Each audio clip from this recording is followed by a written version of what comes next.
But the real law of attraction is really about resonance. You evolve yourself. And as you evolve yourself, whatever resonates with that new you comes to you.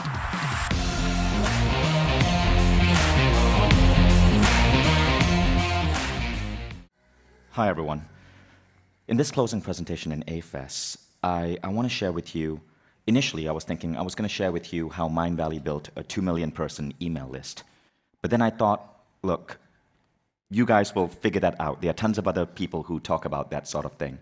Instead, I want to share with you something a little bit more personal. I want to share with you how there was a particular period recently where it felt like the entire universe was caving in on me. And almost 3 times in a row, over 3 years, I almost lost the entire business. I've never shared the story publicly, but it was a period of like incredible pain for me between 2013 and 2016. I think there's a value in sharing it here because it makes you understand that all of us are going to go through a lot of shit as we try to build our influence. But secondly, there were some interesting lessons I learned from this period. And I think there's a value in these lessons as well to help you overcome the hurdles. So I'd like to share this story instead. Are you guys cool with that? So we all know what Mindvalley does. We bring together the world's best minds. I'm really proud of the fact that we employ people from 54 different countries right now, that we put on these incredible festivals, that we work from one of the most beautiful office spaces in the world. But that's not what I want to talk about. What I want to talk about is the breakdown. And the interesting thing is, this breakdown didn't happen in the early years of Mindvalley. It happened 10 years into running the company. And that is what I find most interesting about it. 10 years into being a CEO, I was fucking failing miserably. And I want to share what happened because it was so dramatic how disaster after disaster after disaster struck. I thought the universe was literally against me. So the story is, I started Mindvalley in 2003 in that little apartment in New York City. So back then, I was teaching meditation in New York. And funny story about that little apartment is, this is Times Square 2003, before Disney moved into Times Square and created all of the Disney Broadway shows. So this wasn't Disney Times Square, this was like crack and hookers Times Square. Literally, you would get propositioned walking home almost every single night by a lady on the streets. Before I moved into that apartment, I found out from the landlord that it was a Thai massage parlor, which had been refurbished. And if you lived in Times Square, New York, you know what Thai massage parlor is code word for. So yes, Mindvalley did start in a whorehouse, former whorehouse. Now, that is me in 2003 in that apartment. I like this photo because the table and the chair I'm in, I actually salvaged from the streets. My neighbors discarded it. Beautiful thing about New York, it's a very friendly society. Every year when the new IKEA catalog comes out, the wealthier citizens go and buy the latest IKEA furniture. The older IKEA furniture gets left out on the street for people like me to pick up and use. Both of those were furniture I literally found on the street. In fact, that table, I loved that table. I used to work on that table. You could see I barely could afford pants back then. But on that table in the IKEA catalog is actually called the lack table. It's funny. The Swedes at IKEA actually named a table for the mental state of lack you need to work on that $14.95 desk. So that was 2003. Now flash forward, 2013, 10 years ahead. You would think that after a decade, I would have everything figured out, right? Now Mindvalley was doing decent back then in 2013. AFES was running. We had just done our first AFES in Thailand. But this is when I'd say the most difficult years of my life suddenly started popping into existence. So the first thing that happened is that just before Thanksgiving 2013, I found out that my accountant, who had been working with me for 4.5 years, had been stealing from me for 4 years. And she was someone that I completely trusted. She had stolen about $250,000, and all of a sudden I found that my right-hand person had been cheating on me for 4 years to the tune of $250,000. That was devastating. It violated my trust in so many things. But that wasn't the end of it. Just 6 months after that incident, that completely shattered my illusion of like how awesome I was as a CEO and I had everything under control. Mindvalley was working with several different authors, and our biggest client was I won't state the name, but it was responsible for about 20% of our business. It was a meditation company, and we were in partnership with them, and we were the official promoters. And they brought in a CEO. And that CEO knew that our partnership, which had lasted 7 years, was done in a handshake agreement. And he saw the amount of revenue and sales we were bringing into them, and he thought, I want the entire thing. So I got sued by this CEO. And it was a completely frivolous lawsuit, but what had happened was because I didn't have my shit in order, I hadn't actually signed a contract. So the CEO knew that I didn't have a contract. She knew it was a handshake agreement, and she decided to sue me in the court of Laredo, Texas. Now, Laredo, Texas is a Mexican border town between Texas and Mexico. It has the most corrupt court district in the world. And I knew that she had bribed the judges. I knew because her own family members had leaked that to me. I did not want to get into a frivolous lawsuit and have to travel to Laredo and, face these judges whom I knew were dishonest. And so I gave up a $5 million business. I literally signed it off. We had to lay off 12 employees in Argentina who ran that business. That was devastating. These employees had kids, and our entire Mindvalley Spanish operations, which relied on that business, disappeared. Lost everything. Our Argentinian office had to be shut down. That was incident number 2. Now, to get myself out of that shit, I decided to go to Burning Man with the guy who at that point was my best friend. Went to Burning Man, had a lot of incredible experiences together, really bonded as men, and he then convinced me that he could help me with my web operations. And the way to do that was he was going to take over my merchant account. And to do this, I made another stupid mistake. Because I trusted him so much, because we had done so much drugs together at Burning Man, I gave him access to my bank account. 6 months later, he fled with $150,000. So now my best friend had betrayed me. This actually fucking hurt. I didn't care about the money. I had difficulty trusting male business partners for years after that. And it was horrible. Now we come to December 2014. It's now been 1 year of total chaos, and I get a call on December 26th, just after Christmas. I'm in Estonia, and the call is, hey Vishen, we can't make payroll. Can we, what do we do? We can't afford to pay salaries. So I'm like, I'll sell my car. So now I'm looking at selling my MERS so that I could have some money come in so that I could actually pay my team. And I felt like I was a failure. I never told the team. To this day, most people in Mindvalley never knew this happened. At the last minute, my executive team, they agreed to just not get paid that month so that everybody else could get paid. And God bless them. Like in January, we suddenly had a cash infusion. It was the start of the year, and we were able to pull ourselves out. Again, I thought that was the end. But then in February, my COO, who is now running the company, I find out that he's stealing from us. He saw that the accountant from 1 year ago, she basically just got a slap on the wrist, white-collar crime. So he thought, well, I want a piece of that.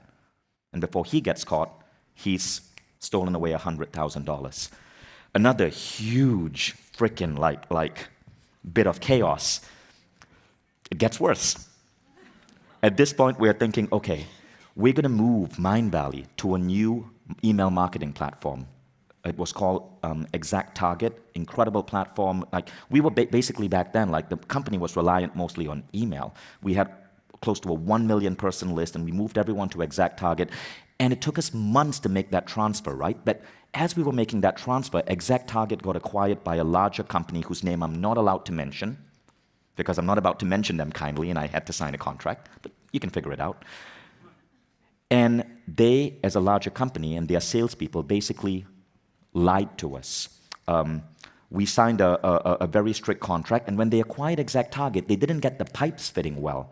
So over the next 1 year, we couldn't understand why our revenue had plummeted. Turned out 40% of our emails were not being delivered.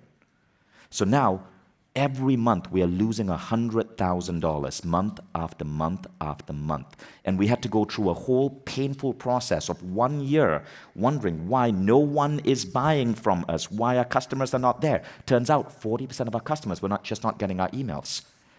Only when we figured it out, we were able to recover. This was 3 years of chaos, 3 years where I couldn't understand why I was struggling so much. In 2015, I actually gave up being a CEO. I'm like, I can't do this. So I stepped down and asked someone else to take over. It didn't save things. Mindvalley continued bleeding money. Now, I just want to do a quick check-in with you. How many of you here have had someone steal from you in the company? Good. I'm so glad I'm not alone. How many of you here have had a massive technological glitch that almost cost you a business? Thank you for not making me feel alone. And how many of you here have had difficulty making payroll for yourself or your team? This happens to all of us. And the funny thing is, it kind of makes us like cockroaches. I think if you want to be a good entrepreneur, you got to be like a cockroach. You got to be comfortable crawling through a lot of shit and not getting killed.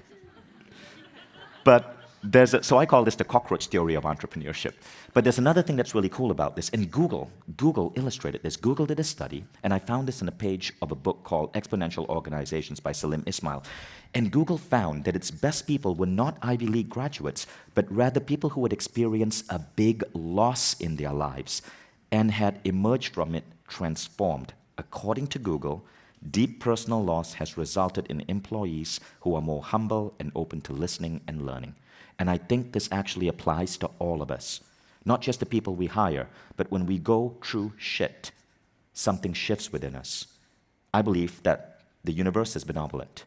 And I believe that what we often see as pain or struggle is often the universe's way of waking us up to something that is our true potential or a path that we really need to go on. So let's come back to Michael Beckwith, because he was one of our speakers here at A-Fest. One of the biggest ideas I learned from Beckwith is this concept called Kensho versus Satori. Kensho, says Michael Beckwith, is growth through pain. Satori, says Michael Beckwith, is growth through insight. So if you accept the mental model that you are a soul having a human experience, and that, to make it fun, the soul forgets that it is truly a soul and puts you in this playground called planet Earth, then every now and then, the soul might need to autocorrect you. And it's going to autocorrect you in one of two ways.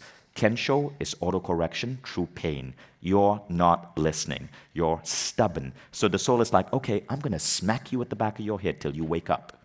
That is growth through pain. But there's also growth through insight. And insight is when you are listening. Insight is when you go through introspection. Insight is when you meditate. Insight is when you learn to listen to your heart or intuition. And insight is what you call a Satori moment. It's growth through awakening. So I wrote about this idea in my book because it was so insightful. And I drew this little diagram to illustrate what Michael Beckwith said.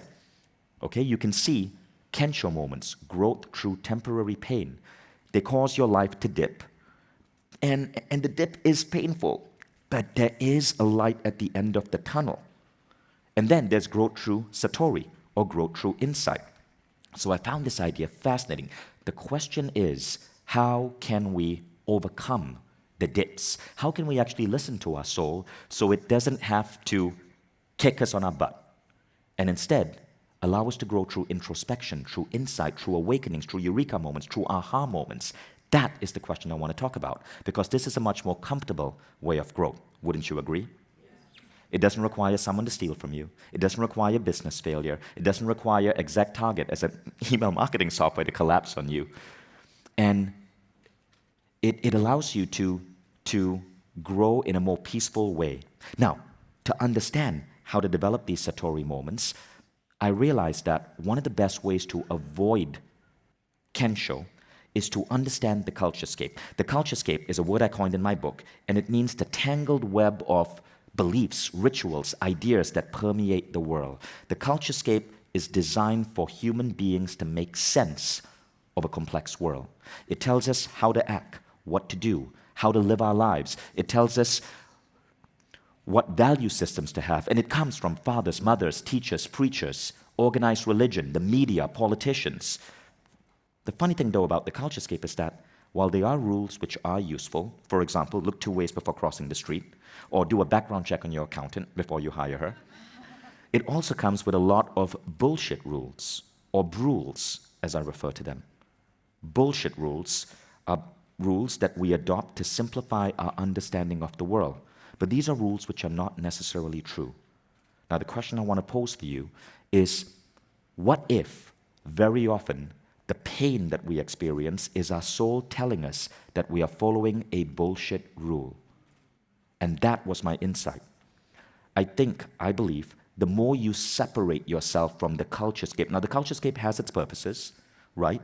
You don't want to walk into a conference hall naked because you're a rule breaker. You were thinking about that, weren't you? But there are rules in the culturescape that make no sense. For example, I recently dropped the title CEO because I found that that was a rule. But the problem with that rule is it required me to operate in a certain way that I felt was out of alignment, and it caused a rift between me and the people I lead that I felt was out of alignment. I decided to remove CEO from my title and just be founder.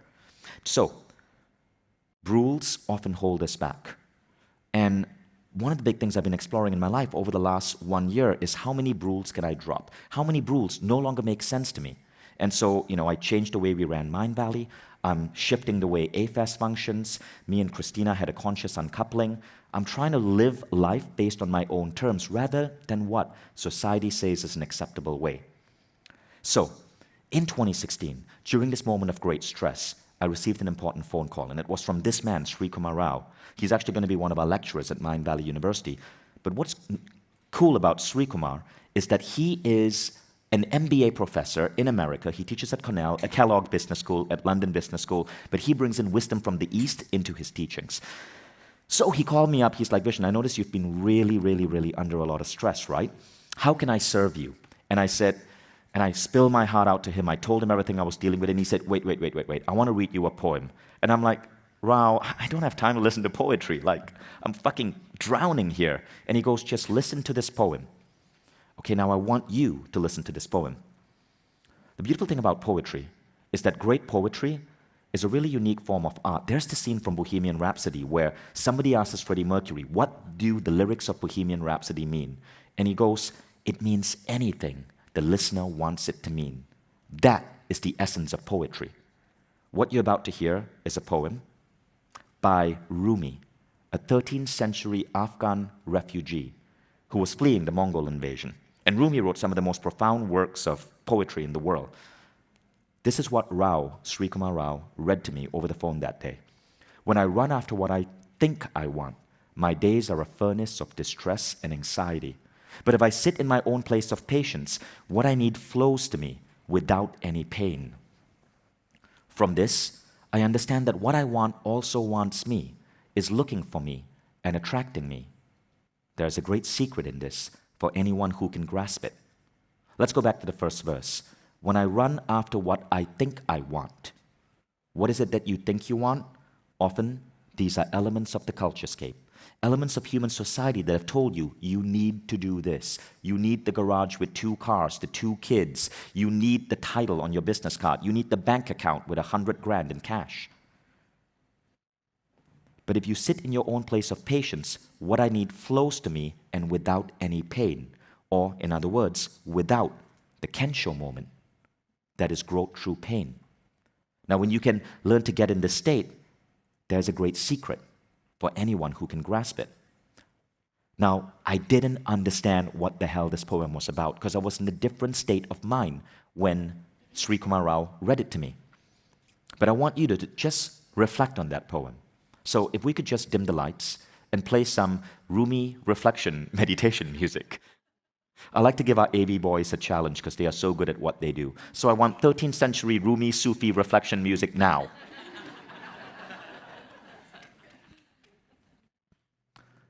Meditate on that poem. Close your eyes. Remember, each of you might interpret this in a different way. As you do, I'm going to read it out to you one more time.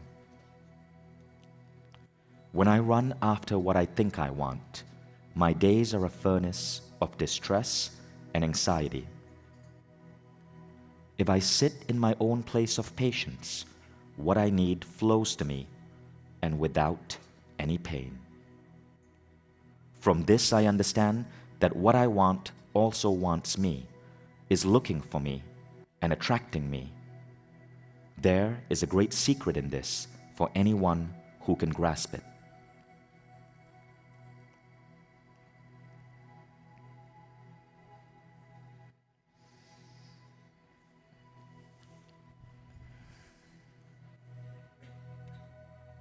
and you may open your eyes.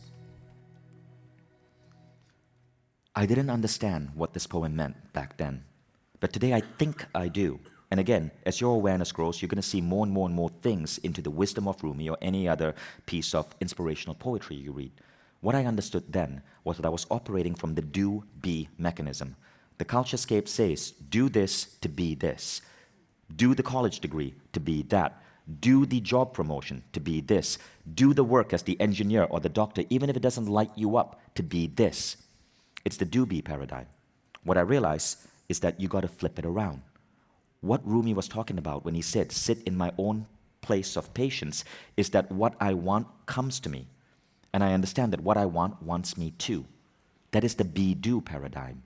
You be and you do. What I believe Rumi was saying, and again, I can't get into the mind of a 13th century Afghan poet, so I only have to assume here. But my interpretation is that what Rumi was really saying is that what you really want wants you too. Because what you really want versus what you think you want, what you really want comes from the soul. And what you really want, because your soul is part of this larger universe, it wants you too.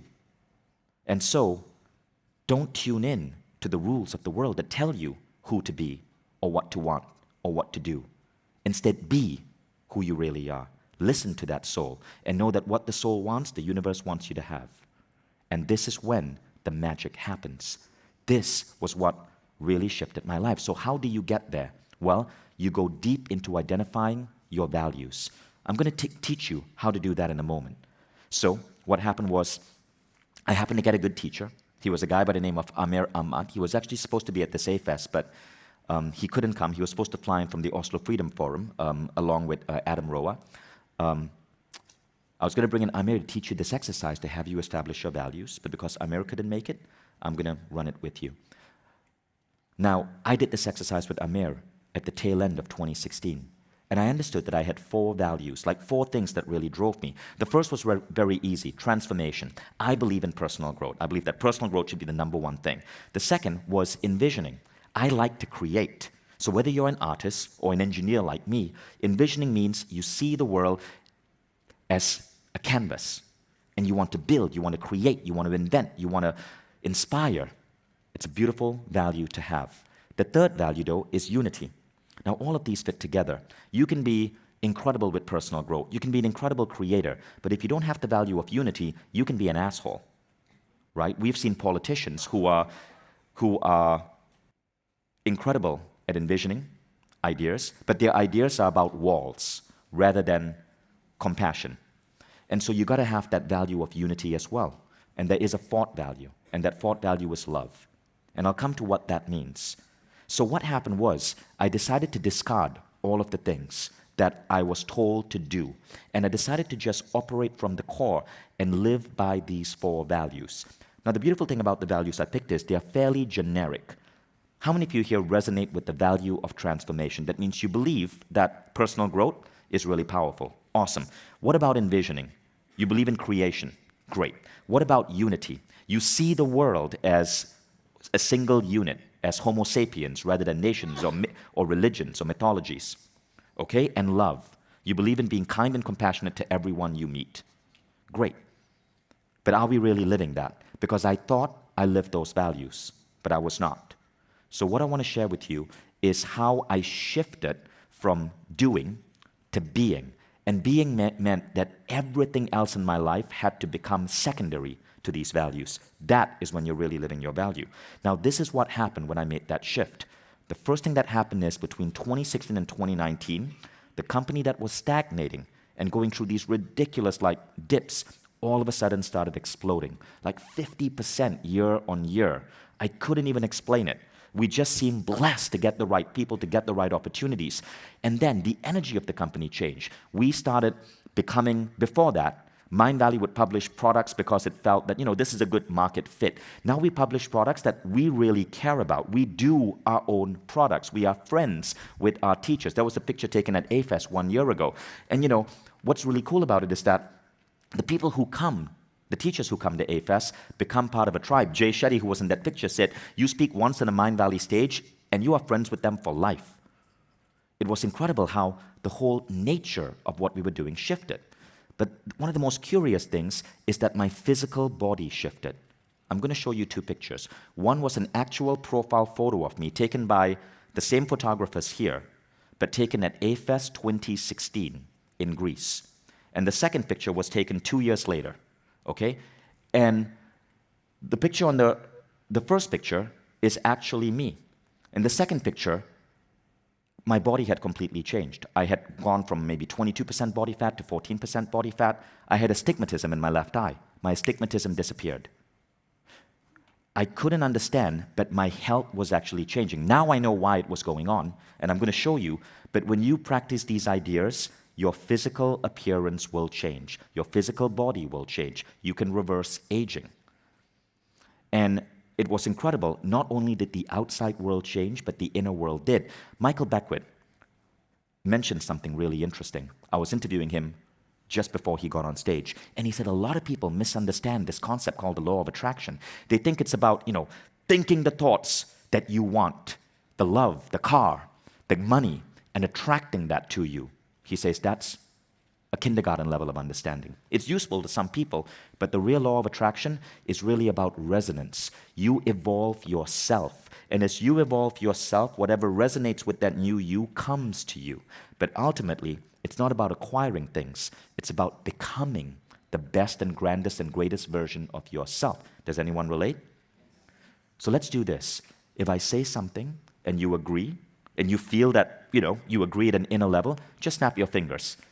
We're not going to be talking about science here. We're going to be talking about philosophy. The funny thing about philosophy is I can't back this up with data or evidence, but we can understand how true it feels by listening to the snapping sound of people who agree. Do you agree? Awesome. One more thing that happened, ease. It almost seemed as if life became magical. There were magical moments and coincidences and synchronicities. In short, I was in flow. And all of these changes happened when I started living from these 4 values and made them the core of who I was. And all of that shit that was happening from 2013 to 2016 disappeared. I no longer had to be a cockroach. So, I want to share the 4 values and how to implement them in your life. Now, you don't have to take all 4. You could take 1 or 2 or 3. You might develop your own value. But the important here is the philosophical understanding and then the application. If you don't apply, then the understanding is nothing more than fuzz at the back of your mind. Now, the first value actually came from Rao himself. Rao was speaking at Mindvalley Live in Los Angeles, and after he got off stage, he came and approached me and he said, Vishen, we got to take these ideas bigger. And I'm like, what do you mean? He's like, I teach at the best MBA schools in America, and I can tell you that they are teaching the wrong thing. So I'm like, do tell. He says, they teach you that your life is about your career and your money, and that's wrong. So I'm like, what should they teach? And he goes, what they should teach is this. I now call this rule number 1. And it says, your work is not about your work. Rather, your work is nothing more than the greatest vehicle for your personal evolution. He said, personal growth, perpetual growth, should be your ultimate identity. And you must put your personal growth before everything else. Now, this part may get a little bit controversial. Before your work, before the title of CEO, before your billion-dollar company, before your marriage, and before your children. If you agree, feel free to snap. If you don't agree, don't do anything. I'm not saying you have to agree. Like I said, these are just philosophies, right? I'm simply stating what Rao said. He says, if you make personal growth first, everything else grows. So it doesn't make you selfish, but everything else grows. But what happens is you escape from the rules that tell you how to be and what to do. And that is when you're truly operating from your soul. So this becomes rule 1. In fact, what Rao said is that if your business fails, it doesn't matter. Did you grow? If your business succeeds, it doesn't matter. Did you grow? And I found that really liberating because I was feeling like a failure for failing consistently. But when Rao changed my mental model, and he uses the word mental model, I started seeing failure as simply a means to growth. So when you see failure as a means to growth, you become immune to failure. And that is the real beauty here. So Rao's rule is also best illustrated in this really cool quote I saw a friend share on Instagram, and it says this: grow so fast your old friends have to get to know you all over again. So I want to introduce you to a term, right? I call it ROSE, rate of self-evolution. Your rate of self-evolution. Your rate of self-evolution, or your ROSE, must be the ultimate thing in your life. In other words, your life needs to be about personal growth. Many of us forget that. We make our life about our children. That's wrong. If you look at the concept of conscious parenting, which Shefali Sabari teaches, your children are nothing more than the vehicle for your greatest evolution. She, Shefali, who has been on Oprah 7 times, says, you are not there to teach your children are souls to teach you. Likewise, your work and your business is not there for the title or the money. No, those are bullshit constructs from the culturescape. You will get that if you make your business about making you grow. So personal growth becomes everything. Now, I want to introduce another idea, which I really like. This comes from the book Atomic Habits. So in the book, the author says that we often approach personal growth wrong. We want to lose weight, so we say, it's going to be about the process. I am going to do this particular exercise. Or it becomes about the outcome. I am going to go from 30% body fat to 20% body fat. And the book says that's actually wrong. Don't think about outcome. Don't think about process. You really want to shift identity. Think, I am born with this incredible body, which is going to stay young and athletic forever. Or I am a Spartan. Or I am always healthy, fit, and muscular. When you make it about the identity, you get the outcome, and the process becomes effortless. You don't have to use willpower. So one of the first things we did at Mindvalley was we started changing the identity of everyone in our team. That's actually a picture of Mindvalley people at the gym in the morning. Everyone in that picture works at Mindvalley, cheering each other on like people are going through a fitness test over here. And the cool thing about when you shift your identity, you've heard the phrase, right? You are the sum of the 5 people closest to you. Everyone around you, you infect their identity as well. It's one of the reasons why, this tribe is so powerful. When you get on WildFit or when you get into shape, it ripples.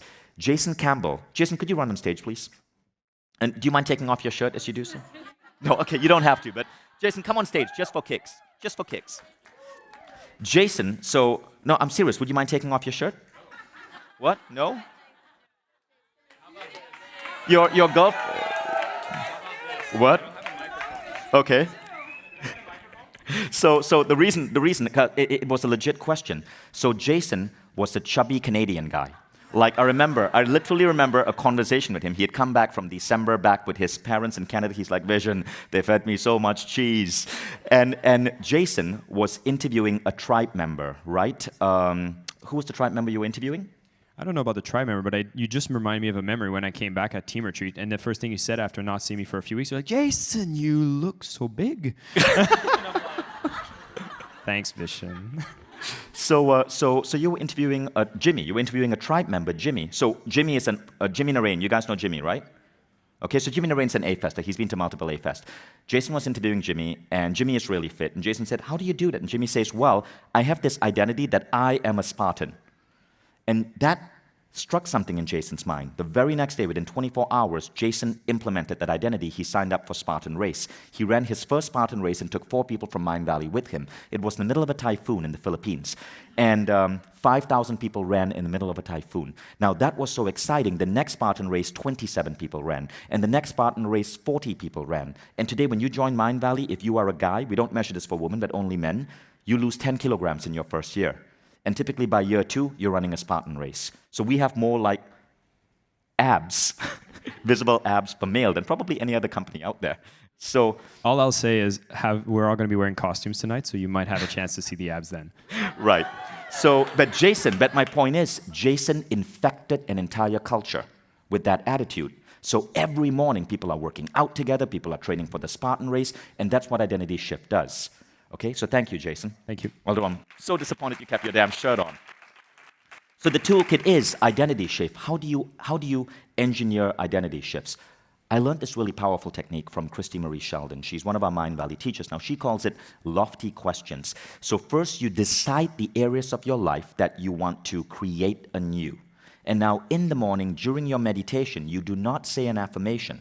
You raise a question to your subconscious. You see, affirmations don't work. Jose Silva, the great mind science pioneer, established that in the 1980s. If you say, if you are not in a healthy state and you say, why am I so ripped and muscular? In the back of your mind, there's going to be a little voice that says, no, you aren't ripped and muscular, you liar, you ate that pizza last night. And if you're going, what voice? I don't have that voice. That's the voice. So, you guys got that? So lofty questions are different. You trick your subconscious. You don't give a statement that your subconscious is going to inevitably make you deny. You actually create a statement like that. Why do I wake up every day feeling connected to sauce? Why am I such a powerful learner? Why am I running a $100 million company? Why do I have such a living and exciting relationship? Why do I have the fit, muscular body of an athlete? These are all lofty statements that I do. Right now, the beautiful thing about lofty statements, and you can design your own. The beautiful thing about lofty statements is your mind cannot deny them. Rather, you are posing a question to your subconscious. And if you're in the right state of flow, I believe that it activates your subconscious to find you the answers. So let's look at that last one, right? Why do I have the fit, muscular body of an athlete? I started saying that in January 2016. January 2016, and I was not fit. I mean, I was okay, right? But, I was at maybe 22% body fat. I met Eric Edmeades 2 weeks later. Is Eric in the room? There he is. I met Eric Edmeades 2 weeks later. He was teaching people the WildFit diet. I got on WildFit. 90 days later, I'd gone down to 14% body fat. It was amazing how fast it worked. I tried to lose weight for 10 years. I couldn't. I tried to have a disciplined gym practice for 10 years. I couldn't. Within weeks of using this statement, my body shifted. I was disciplined. I was only attracted to good food. And then weird synchronicities like meeting Eric came into my life. I got on WildFit. Now, it didn't stop. 6 months after WildFit, I'd lost weight, but I wasn't still athletic. I bumped into a guy who works at Mindvalley, and it turns out he's like a workout genius, Lorenzo. He developed the 10X protocol, and now he starts training me. And then, from that, the ripples start happening. 100 people from my team went into WildFit and then into 10X. And now that statement for me is true. Now I state it to maintain it. So it's crazy how when you shift your identity at a subconscious level, the world shifts. But remember what Michael Beckwith said, the law of attraction is incomplete. It's really the law of resonance. When you change who you are, the world will shift to ensure that who you are is true. So it starts inside. Don't think attraction, think resonance. So that was value number one. But you get there when you embrace personal growth as the number one thing. So I want to encourage you to try the lofty questions exercise. If you want to go deeper, get on Google, just search for lofty questions, Mindvalley. You'll find a free 5-minute video on it. Now the second thing is envisioning. Being dedicated to your personal growth is amazing. But how many people do we know who have great bodies or who spend so much time meditating, but they are broke? They're not contributing to the world. Especially true with many spiritual people. I believe the point of spirituality is not just to go within, it's to go into introspection so we can emerge and actually shake up the world. I call it the unification of the Buddha and the badass. You want to merge both. The world doesn't need more Buddhas. The world needs Buddhas who are badasses. Ken Wilber, in his famous essay, Egolessness, said, the great spiritual saints and sages of the world, from Moses to Padmasambhava to Jesus, were not feeble-minded milquetoast. They were movers and shakers, from bullwhips in the temple to subduing entire continents. They rattled the world with the force of their ego. So, as you embrace personal growth, it doesn't remove you from the world. If you do, that is not personal growth. That's probably a cult. You want to embrace personal growth where you worship the Buddha, you go within, but you use the insight, the Satori moments, the intuition from that to get out there and fucking shake up the world. Agree? So, this gives us rule number 2. Dream big. And when you dream big, the problems become small. Too many people in the world are worried about stupid small shit. The guy who didn't text them back, for example. But when you dream big, what happens is the little stuff doesn't matter because you have something far, far, far greater. Michael Beckwith said, this is the difference between needing motivation, needing to be pushed towards a vision, or having a vision for your life that's so big that it pulls you. He says, when you get it right, motivation is bunk. You do not need to attend motivational seminars. because you are pulled by a vision. You do not need to be pushed to get there. Agreed? So, when you dream big, your problems become small, which is why what I try to do in my life is always try to dream bigger and bigger and bigger. So after AFES became successful, we decided to try Mindvalley University. For example, you got to keep your mind focused on bigger and bigger things. So you got to be happy and grateful. All of that is great, but you got to keep envisioning a better vision for yourself. So here's the toolkit. Now, interestingly enough, the toolkit to being able to take on bold goals starts with having small goals. Elon Musk gave a really famous interview to Neil deGrasse Tyson, the famous physicist, and Neil asked Elon, how do you have the cojones to go out there and start Tesla and SpaceX and PayPal and tackle all of these big things? And Elon Musk said, when I was a college kid in America, I decided to do an experiment.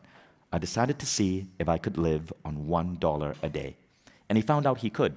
He could go to Walmart, buy ramen noodles for like 50 cents a package in bulk, and live on $1 a day. He was living in a student dorm, so he didn't have to pay rent. And he said, that gave me the sense of safety, that I could do bigger things. When I knew my survival was guaranteed, I was able to think really big. So many of us have irrational fears that come from evolution as pre-humans in the savannas. But when we understand that the world is ultimately safe, we give ourselves liberty to do big things. So the technique here, and this is what I implemented, is something called self-fueled goals. So you have big goals, yes, but as a baseline, you have goals so simple that you can activate them instantly. The definition of a self-fueled goal is this. If everyone you knew in your life abandoned you, and you had no one, and you were homeless in the streets of New York with no money, could you still hit these goals? Let's look at them. Why am I always surrounded by love? Notice these goals are worded as lofty questions.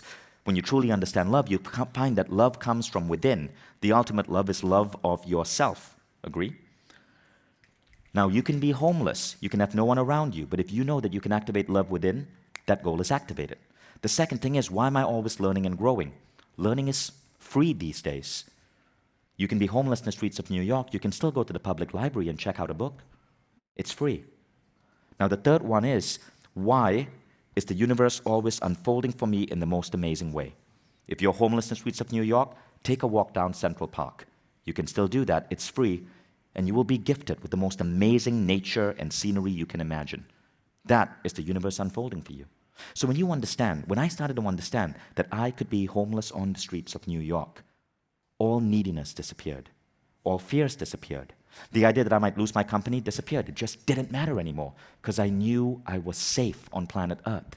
And so the trick to big goals starts with the little goals. And when you know that the little things, the self-fuel goals are there, you can think big. But that's just step one. So in my three most important questions under experiences, growth, and contribution, there are little goals, but there are also big goals. But the little goals, they're the foundation. You got to have both. Too many people forget these little goals.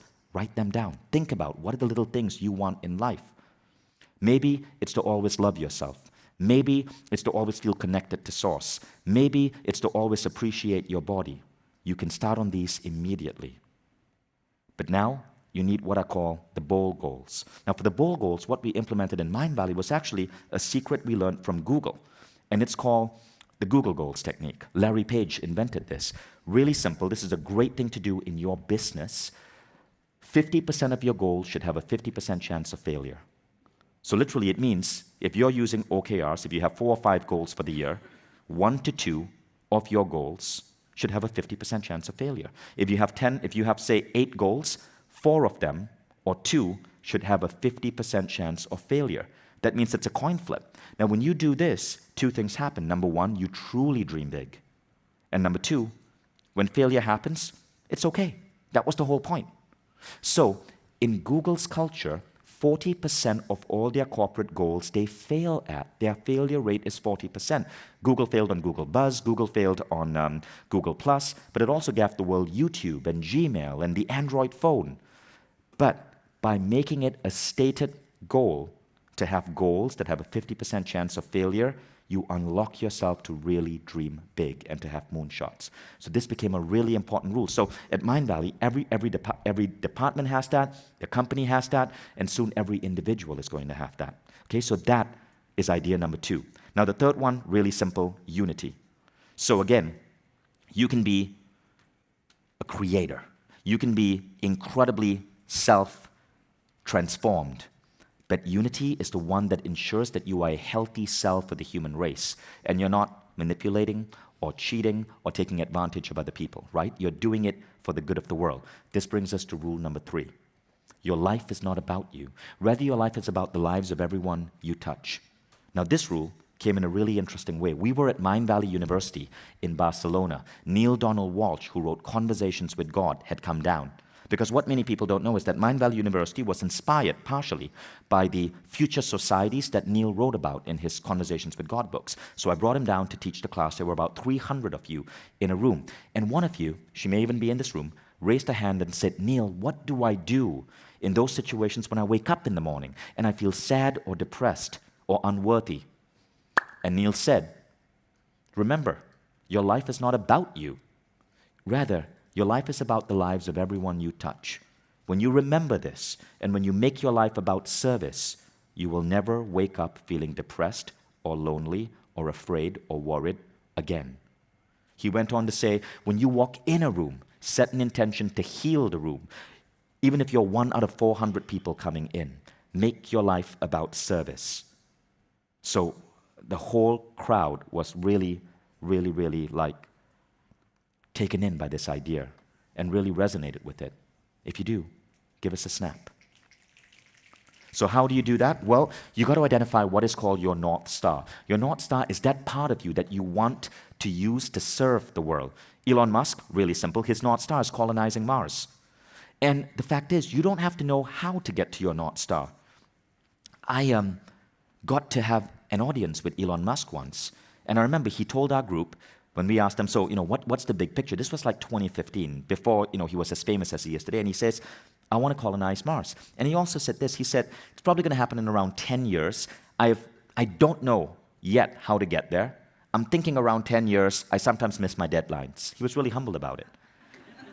But when you think about how Elon Musk talks, he doesn't talk about how he runs a rocket company. He talks about how he's going to colonize Mars, and that's what excites his employees. Do you know SpaceX is the #1 company great engineers want to join? But there are 19 other companies that do the same thing. Jeff Bezos has Blue Horizons. But why SpaceX gets all the attention, even though all SpaceX is a vertical trucking company. Regular trucking company moves goods this way. SpaceX moves goods this way, vertical trucking. But it's the most desirable company to join for the world's greatest engineers because Musk doesn't talk about vertical trucking. He talks about colonizing that red planet.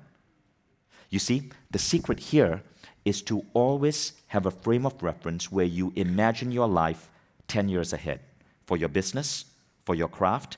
So I started something really interesting. When people would ask me, what did Mindvalley do?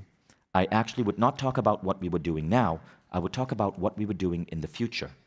If you look at our website from 2016, when I started embracing this, and you can go back on archive.org, you will see I spoke about starting a university. I spoke about going into health. All of that happened. WildFit, Mindvalley University. I spoke about what wanted to happen 10 years in the future. What's funny about this is when you speak about the future as if it's now, people want to follow you. Customers want to buy from you. People want to be part of this future. And it's okay if you fail, because remember, 50% of your goals are supposed to have a 50% chance of failure anyway. And I state that. I'm like, all right, this is the future I'm going to build, but half of it's not going to happen. Do you want in? And people want in.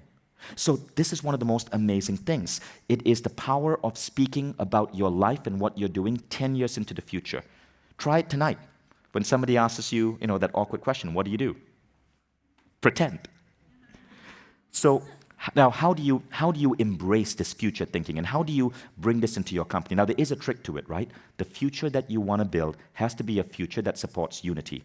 Elon Musk doesn't want to colonize Mars so he can be the first man on Mars. He wants to colonize Mars so he can back up the human race and make us an interplanetary species that is thinking about the other 8 billion cells that make up the human colossus. That's how you want to talk about the future. Now, maybe you run a company that is not working on something that bold and ambitious. Sri Kumar Rao once told me about a story where he was teaching a class, and the CEO in the class ran a company that manufactured window glass. And the CEO said, Sri Kumar, how do I speak about 10 years in the future? All I do is provide a commodity that's glass. And Rao said, but isn't it true that for 1 week every year in your community, where you employ 200 people, you take all your employees and you allow them to go and work for non-profits, like an orphanage or a soup kitchen, and you pay their salaries for a week? That is how you contribute. You're helping contribute to a more compassionate world. So speak about that. You, he told the CEO, are taking a stand for service. Speak about that. It doesn't matter that you manufacture glass. If people know that that is the core and the soul of your company, they will want to join you, and you will inspire people. So Rao, in other words, said, don't try to be inspirational. Instead, be inspired. This CEO wasn't inspirational, but he was inspired by the people who worked in soup kitchens, by the people who clothed the homeless, and he wanted to give his employees that experience. So how do you do it? The toolkit is take a stand. Like Martin Luther King spoke a lot about this. He said, power without love is reckless and abusive. Love without power is sentimental and anemic. Power at its best is love implementing the demands of justice, and justice at its best is power correcting everything that stands against love. So you take a stand. For example, when me and Eric did a WildFit campaign last year, we took a stand against Nestle. It became the biggest news story in Malaysia, and what we wanted to do was expose how Nestle was getting kids addicted to sugary drinks and putting it up as energy drinks. And it was huge. It became the biggest story in the country for 7 days, and Nestle lost their health ratings for their Milo, which is a crappy product, in Australia, New Zealand, and they introduced zero-sugar Milo in Singapore, partially because we took a stand against this $80 billion company. Another thing I wanted to share, and Marsha Wieder, who's in the audience, asked me to share this video today because she said it really touched her.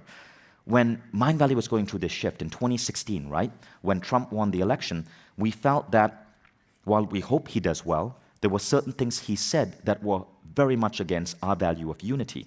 We're a country that employs people from 54 countries. Ola Abbas, who runs our big events in the US, happens to be from Sudan, a country whose nationals Trump wanted to completely ban from entering the US. So I'm like, no way Trump is going to affect my Sudanese friend here. We need to speak out.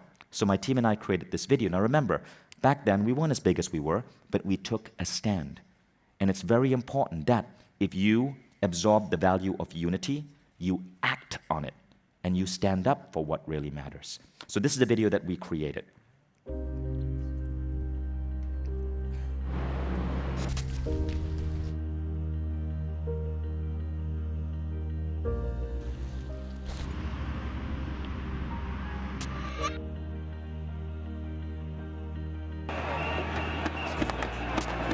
We are going to build a wall.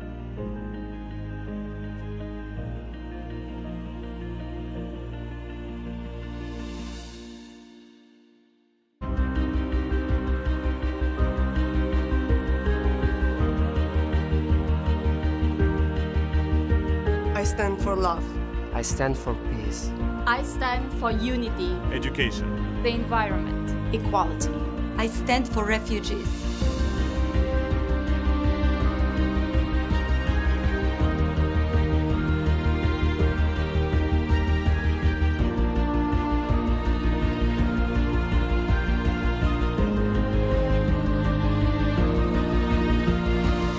In an age of dangerous politics, don't let bullies force you to sit down.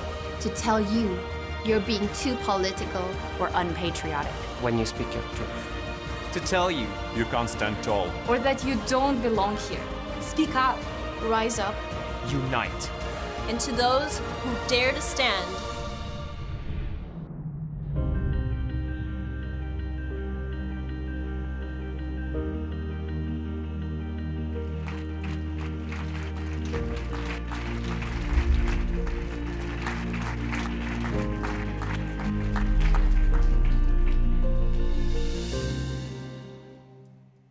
Our team is really proud of that video. And the funny thing is, when we did that, people are like, why would you release this? You'll just turn off, some of your customers.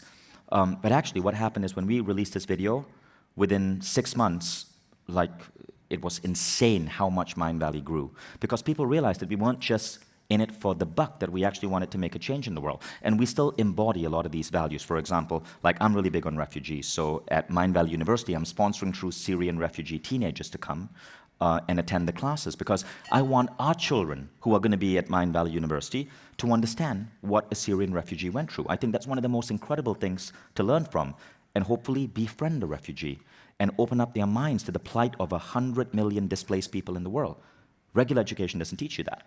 So the stand is something that's so important, but all of it comes from the value of unity, of ensuring that your compassion, your love extends outside just the borders of your nation or your gender or your industry, to all people, everywhere. And that brings us to the fourth value, which is love. So Khalil Gibran said, all work is empty, save when there is love. And when you work with love, you bind yourself to yourself and to one another and to God. So that's really what this one is about. And this one, too, became a value that I wanted to anchor in with a rule. And the rule is, we do our best work when we care for each other and we are cared for. So this became one of the underlying values of Mindvalley. It can also be a really good value for this particular tribe. Now, this value is actually really powerful. Just a few months ago, Stanford released one of its top programs to the world.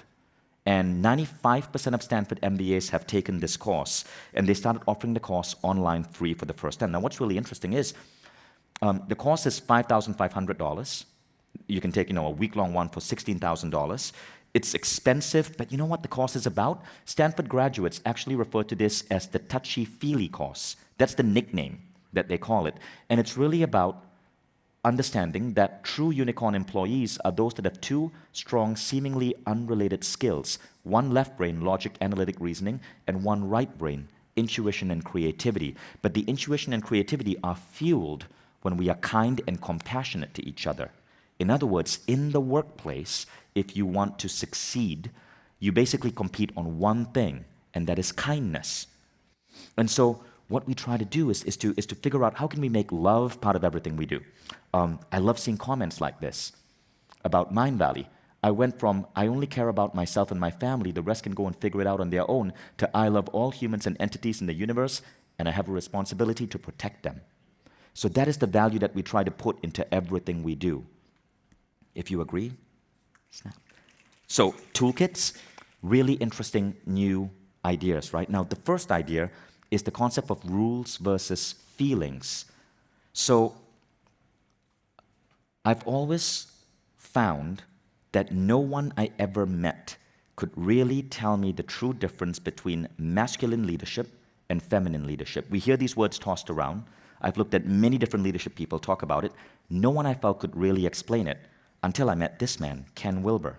So Ken Wilber wrote a book called Integral Vision, and in that book, he cites a feminist philosopher by the name of Carol Gilligan. And when Ken explained this to me, it changed a lot of things. Carol Gilligan said that even if males take on the ideas of unity and love, or masculine rather, they express it in a way which is rule dominant. So even if you look at Martin Luther King, who was very world-centric, very loving, it's about justice, it's about rights, it's about rules first. But he says that with women, or Carol Gilligan says that with women, with the feminine, it's about feelings first, feelings beyond the rules. With male, it's rules beyond the feelings. So for example, Carol Gilligan says that if you look at a group of boys playing baseball, and one guy strikes out and he has to go on the bench, he goes on the bench. But let's say that boy was crying. The other guys are like, oh, come on, you struck out, just soak it up, like be a man. But woman would say, he's crying, there are tears streaming down his face. Forget the rules, just give him another chance at bat. So masculine and feminine operate in a different way. Now this is reflected in the company as well. So what it means is that you care for rules and feelings. Recently, about a year ago, we had a person who was fired from our company. And we followed the rules. HR followed the rules. She was not performing well. The manager didn't want to rehire her. She had gone on extended leave, and she hadn't checked in as much. And so she was let go, following the rules. Straight up termination. However, the other part of the story is she was gone on extended leave because her mother had died, and she wanted to be by her mom on her deathbed. But what HR did was operate completely from the masculine perspective. I'm sorry, but the performance isn't there. we need this job filled. We can't give you your role back. Now, the feminine leadership, as per Carol Gilligan, would be different. So this person ended up writing to me and saying, Vishen, I think Mindvalley has no values, because how the hell could you treat me like this? And I agreed with her. What had happened through HR was wrong. And so we decided that we still follow the rules. We couldn't let her, we couldn't give her the job because her manager didn't want her. But we had to take into account the feelings she was going through. So we decided to give her the biggest severance package we'd ever given anyone. We gave her 5 months full salary so she could get back on her feet, recover, heal, start a new business, or get a new job. And as soon as we did that, the masculine side of HR came up again and said, but you can't do that because now everyone is going to ask for 5 months severance. But both sides came together and we said, okay, we're going to establish a simple bylaw that says we will care for people and create a compassionate leave policy. If someone is going through a lot of struggle, a lot of pain, no worries, we will ensure that we give them 5 months severance. So you see, you can merge both. And when you merge both, this is when you really create like the healthy dynamic. Does everyone get that? So we started merging both. When we bring our teachers or our speakers into A-Fest, we care about how they feel. We care about how they feel when they walk up. We care about their experience at the costume parties on the final day. Like tonight, I'm actually body painting several of our speakers. Because we don't want them to just come, no, that's not just like a weird kink I have. We don't want to just come, like get on a stage and leave. We want to make sure that they truly feel part of this tribe. And you can do this in many different ways. You can infuse love into the workplace. Many of you have seen how Mindvalley incorporates Love Week. There's a really great video on this online. If you get a chance, check it out. It's just called Love Week Mindvalley. It's 1 week during Valentine's Day when everyone in the company just like appreciates each other. Okay, so those are the 4 things. Now, those are the 4 values that completely shifted it for me. So what happened is I stopped thinking, okay, CEOs do this. I stopped getting obsessed with the P&L. I simply decided to be the values, to be transformation, to be envisioning, to be unity, to be love. And when that happens, what's going on is that you're truly listening to your soul. You're truly listening to what your soul wants. And everything else starts falling into place. You move from Kensho, or growth through pain, to Satori, or growth to insight. Now, you can absorb any of those 4 values you want. My values are pretty generic. But do you have unique values to yourself? I bet you do. And the clue lies in your wounding. Rumi was insightful in many ways, but another great Rumi quote is this: the wound is the place where the light enters. And what this means is that when you get wounded, light will go through that wound. And this light might be your best, your most incredible gift of insight. Remember, Adam Rowa took the stage this morning and spoke about being molested at the age of 5. And Adam has gone on to become the love poet because he had to find all the ways he could to forgive and love back the man who cruelly violated him. And today his YouTube channel is all about truly understanding love. His wound was the place where the light enters. Think back to a moment where you went through deep pain, and you'll find your values came from pain. The most compassionate people who want to inject compassion in their workplaces were acted cruelly upon. The people who were abused are the people who stand for the opposite of abuse, for love and forgiveness. Your values come from your pain. And that is one of the great secrets of life. Your pain is often not your pain. Your suffering doesn't have to be suffering. Viktor Frankl said, suffering ceases to be suffering at the moment it finds its meaning. And so the great exercise that I want you guys to do as you go home after this A-Fest is to actually think back on the times that you went through that big Kensho moment. It may be something painful, but what was your soul trying to gift you in terms of meaning? And when that meaning comes, it ceases to become suffering. It just becomes an incident in your life that sparked the greatness in you. So now, when we go back to this poem, think about what it means. When I run after what I think I want, my days are a furnace of distress and anxiety. Don't follow the status quo. As Beckwith said, you are not here to fill the status quo. You're here to take a hammer to it and smash it. But if you sit in your own place of patience, what you need flows to you without any pain. You're listening within. From this, you understand that what you want also wants you, is looking for you and attracting you. And there's a great secret in this for anyone who can grasp it. So the exercise looks like this. This was the actual sheet of paper that Amir Ahmad took me through when I did this values exercise.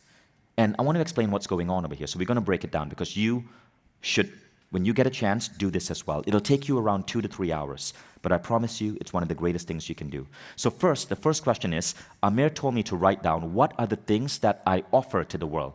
So back then in 2016, we offered courses, events, we offered challenges or quests, and we offered community, as in the AFES tribe. Then he said, what are the values or beliefs that most resonate with you? Like, what are words that you hear in a song that make your heart skip a beat? What are ideas that inspire you? What's the poetry or the movies that enlighten you? And I made this long list. Okay, transformation, connectedness, compassion, growth as a goal, humanism, aesthetics, vision, happiness. It took me around 1 to 2 hours to really make this list. And then you go through every item in the list and you add a number to it to cluster it. So all the ones, you see, transformation, growth as a goal, transcendence, all relate to transformation. You give it one word. It's all really the same thing. All the number twos, compassion, connectedness, humanism, are all related to unity. So I gave it the word unity or connectedness. All the number threes, aesthetics, vision, all relate to, like this one, vision. And then you'll notice that there's a couple of others, futurism, questioning, all of these like rely. Those were too little, so you discarded them. You want to arrive at around 3 or 4. Now my number 4 was happiness, love. That became the value of love. So initially I wrote down connectedness, transformation, vision. Amir told me to start with 3. Later on I added love. But these evolved. Connectedness became unity. Transformation became transformation, growth as a goal. Vision became envisioning. And love became the 4th value. So that's really where it came from. This piece of paper changed my life. This piece of paper taught me to unplug from the rules of the modern world, to really listen to my soul, to understand what is it that made me come to earth, and to truly listen within. And when I did that, everything in Mindvalley shifted. And the shift was so remarkable, like it almost sounds magical. I went from 3 years of pain and suffering and feeling like the universe was like against me to 3 years of the most incredible growth where I wake up every day going, holy shit, my life is magical. But everyone has access to this. But to get there, you got to go really deep within. The answer is all within. And so I want to encourage you to do this exercise, to really embody this and to bring it back into your life. And as you go forward to try to scale your influence, remember, don't fall prey to the rules of the modern world. Everything you need to know, the insight, comes from sitting in your space of patience and going within. And that was really the lesson I wanted to share. Thank you all.